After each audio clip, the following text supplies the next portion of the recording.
From KPFK Pacifica Radio, this is Rising Up with Sonali, and I'm your host, Sonali Golhatkar. You can watch this program on Free Speech TV and listen to it on Pacifica radio stations and affiliates nationwide. The tiny, picturesque town of Maltz in northern Italy is an unlikely leader in the fight against toxic pesticide use.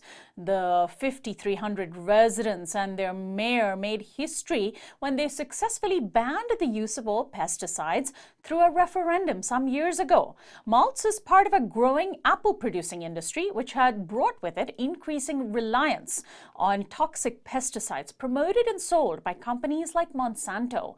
Now this small town has offered a model for how people the world over can use the tools of direct democracy to preserve their soil, food, air, and water. Telling the story of Maltz in a new book called A Precautionary Tale is my guest, Philip Ackerman-Leist. He is a professor at Green Mountain College in Vermont, where he established the college's farm and sustainable agriculture curriculum. He's also the director of the college's Farm and Food Project. He's the author of Rebuilding the Food Shed and Up Tunkett Road. And he now joins me to discuss this latest book, A Precautionary Tale, how one small town banned pesticides, preserved its food heritage, and inspired a movement. Welcome to the program, Philip. Thanks so much, Sonali. Really a pleasure to be here with you. So you would imagine that this distinction would be one that would be owned by either a bigger town or by several towns by now. But a small little town in northern Italy is the only place in the world so far as we know, that has banned the use of all pesticides. Tell us what exactly the status is. What does that mean, that no pesticides can actually be applied in the town?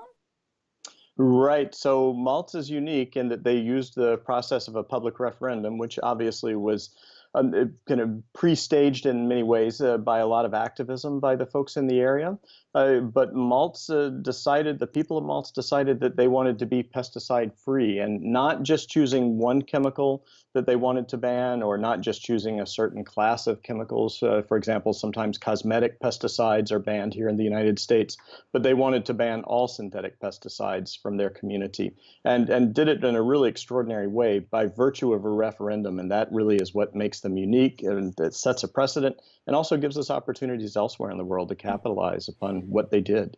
And so there have been some attempts in the past to take on the big pesticide producers. Individuals have tried to take them on for having their organic farms be, have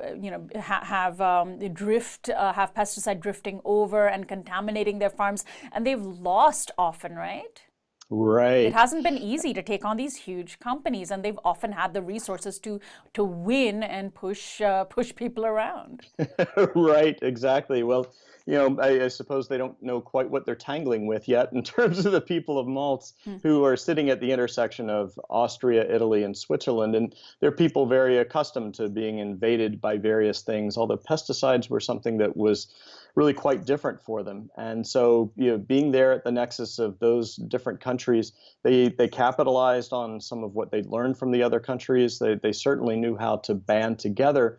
What they weren't so trained in was really sort of being grassroots activists. And when they saw that the apples, by virtue of climate change and then also the profits that were being made by different farmers with the apple industry, as they saw that coming toward them, they saw that really the only way for them to stop and to save the food traditions in their particular town was to ban all synthetic pesticides, upon which the apple industry is so heavily reliant.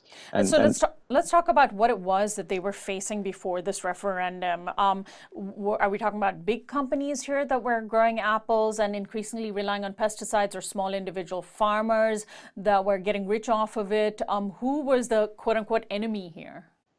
Exactly. A great question, and perhaps not exactly the answer isn't exactly what we would expect, at least here in the United States. What they were really confronting were the large apple cooperatives that were made up of a lot of small farmers in this region. And farmers had started gathering together in these cooperatives earlier in the 1900s, so that they were doing the right thing, really, by pulling together their various products and making sure that they could market those throughout Europe and then also further abroad. But in the process, their thinking, their paradigm became monocultural, if you will. And so, as the cooperatives started to move forwards and they really commanded the agricultural economy of this region of the South Tyrol, they were all after the profits in many ways. And it didn't really matter that pesticides were part and parcel of what it was that they were carting up in the valley where malt sits. So were the apples being produced within the borders of malts or outside? Outside, exactly. And with climate change, allowing for these apples to be grown further and further up in higher elevations, Maltz is at the upper end of one of these valleys. And by virtue of being able to grow things further and further up in the elevations, the higher elevations of Maltz, they saw them marching toward them. Very literally, you could look down the valley and you could see apple orchards beginning to make their way up over the years. So how were the pesticides contaminating the food in Maltz itself, the food, water, air, soil? Because we know that these pesticides do get into everything. They don't just stay in one place. They are sprayed, they can become aerosolized, they can enter the water systems and obviously the food system. So what did that contamination look like if the use of the pesticides was happening outside the town? Right. So, there was a lot of pesticide drift by virtue of being in this valley called the Finchgau Valley. And the Finchgau Valley is one of the broadest valleys in the Alps. It's broad, it's dry, and it's renowned for having a wind that the locals actually give a dialect name. They call it the Finchgewind. And that wind can actually blow for 2, even 3 weeks at a time sometimes. So this notion of being able to spray pesticides and keep them contained was utterly impossible. So just by virtue of the wind, much less getting into the issues of soil and water, they knew that the pesticides were traveling several kilometers at a time, even going up, from elevations of anywhere from 1,000 meters to 1,500 meters, going up and finding their way into lakes up at 2,000, 2,500 meters. So, the pesticides were moving around quite a bit in the other villages that had already dealt with this issue. So what did the agriculture within Maltz look like? The subtitle to your book says that the town preserved its food heritage. What is Maltz's food heritage? Yeah, it was renowned as being the breadbasket of the Tyrol. It was actually the grains that were grown there were so renowned that they were used by the papacy. They were also used by the royal family back in the 18 and early 1900s. And so they were really renowned as being very nutritious, very tasty. And so grains were a big part of what they did. And then, of course, being in the Alps, they also did quite a bit with dairy. So they were famous for their cheeses, also famous for the small fruits and the things that were produced on the farms themselves. So it was an area that was very rich in that food heritage that really literally went back. We know more than 5,000 years because this is also the region where Ötzi, the Iceman, was found in a glacier, who was the glacier mummy from 5,300 years ago. Okay. So they had a lot to protect, and there was a lot of documented history there, and some of those grains that were found in the Iceman's gastrointestinal tract were actually some of the same kinds of grains that were still being grown in this region today. That's incredible. And so was this all grown organically just by virtue of them not having changed the way they were doing things? Exactly. And so these traditions were there. These people had produced food for themselves and been self-reliant really up until the 1940s, 1950s, 1960s. And, like everywhere else in the world, things did become more globalized, more industrialized, and there were more imports coming from outside. But what had happened that's so interesting is with the election of this new mayor, Ulrich Weith, with the election of Uli, as he's known there in the town, they were really beginning to capitalize on also being organic and sustainable and going back and picking up these old food traditions and turning them into new market concepts. And for example, they had the first organic hotel in this entire region, which is something we don't even see here in the US. So much was at stake, and that's really what they were up against. So were they finding that their food was being contaminated? Were they finding that the grains they were growing had pesticides? Were they doing testing to discover this? Right. Unfortunately, there's very often a canary in the coal mine, and you don't want to be that person. And as it turned out, there was a dairy farmer. His name is Gunter Wallnerfe. In 2009, he saw orchards go up on two sides of his hay meadows. And when he saw that, he got concerned. And as an organic dairy farmer, he knew that the next year when they started spraying, that he had to test his hay fields because there was only a 3 meter buffer that was required by law to be between the orchards and between his hay fields. And he knew with the Finske wind, with this wind, that that was never going to work. So in 2010, he tested his first hay crop, and he had three hay crops that year. Tested the first, pesticide residues in virtually every sample, did that for his second crop, did it for his third. So what he had to do was actually not only not utilize the hay for his organic farm, but also get rid of it, get it off the farm entirely. So it was Gunter who really he rang the alarm bell for everyone else as to what they were up against. So then that's always, so you always need this sort of spark to get a movement going. It sounds like he was the spark. So how did the organizing happen? Because you said that while this is a community that has a long history in being at a crossroads, they discovered the grassroots activists in themselves. How did they do that? What sort of training did they get? I'm assuming there must have been an educational and awareness campaign to convince people that this was an issue worth taking on. Right, and they were really smart in what they did, Sonali.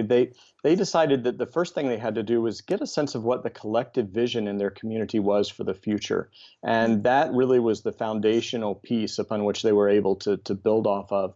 So they started to get a sense that people did, in fact, buy into this future as a sustainable community that embraced organic agriculture, that could develop new markets, and some of those through selling things, other things by way of the agritourism they were doing. That was a really important piece. And then they started to get into the science and the policy. And they were super smart in really trying to bring in some of the best minds in Europe in terms of toxicologists and lawyers, bringing those people in to talk about what precedents there were that they could be thinking about, what the scientific basis of the concerns were. And so they actually, by the time it was all said and done within a 2-year period, they'd had just about 24 meetings, educational forums, if you will, in order to bring people together, talk about the issues, and to try not to polarize it, but to really get an understanding, first of all, of where the community was, where they wanted to go, and then secondly, really to understand the science and the policy as to how they might advance. And they used the arts too, and that was a critical piece. And they had fun. They were celebrating the traditions and had these amazing festivals in which they would bring people together to really demonstrate what they had in terms of all of these food traditions and what was at stake. And so they put that forward loud and clear in highly creative ways. Tell me about the art, because that's always a component of our sort of cultural aspect to activism that maybe doesn't get enough emphasis or exposure.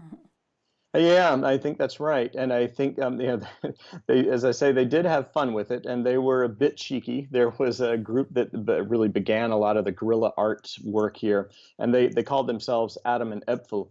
Epfel being similar to Eve, but it's a dialect word for apple. So they wanted to talk about Adam and the temptation of the apple.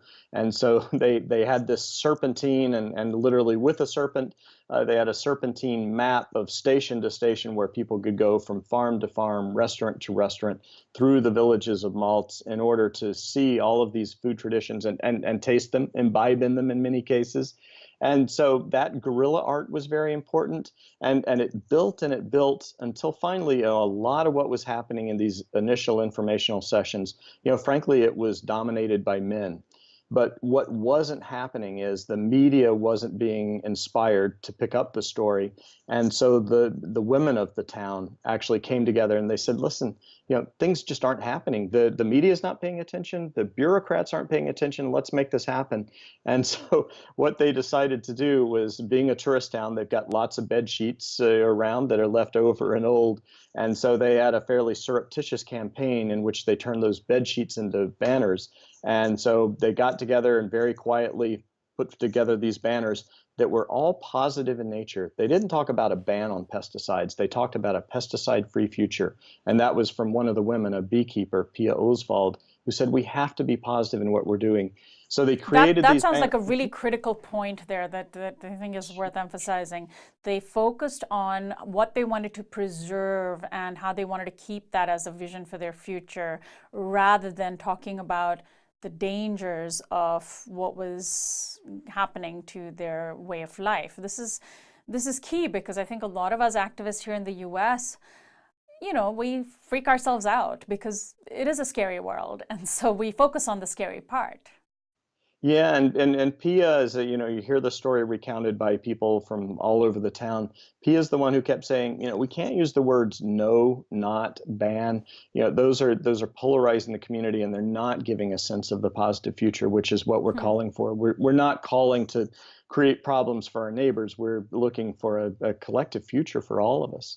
Well, Philip, I want to thank you so much for joining us today. I know that you're going to be speaking at the Eco Farm Conference next Thursday, January 25th, which is taking place in the Santa Cruz area. You're speaking on Thursday at 8:30 a.m. We'll post a link to that from our website, as well as a link to your book page on Chelsea Green, your publisher's website.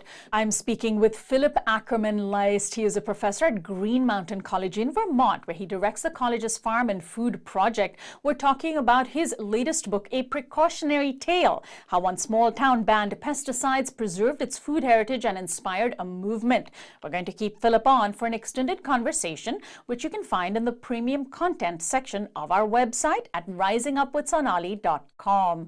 I'm Sonali Kolhatkar. You can also find out more about our program on Facebook, Twitter, iTunes, and Vimeo.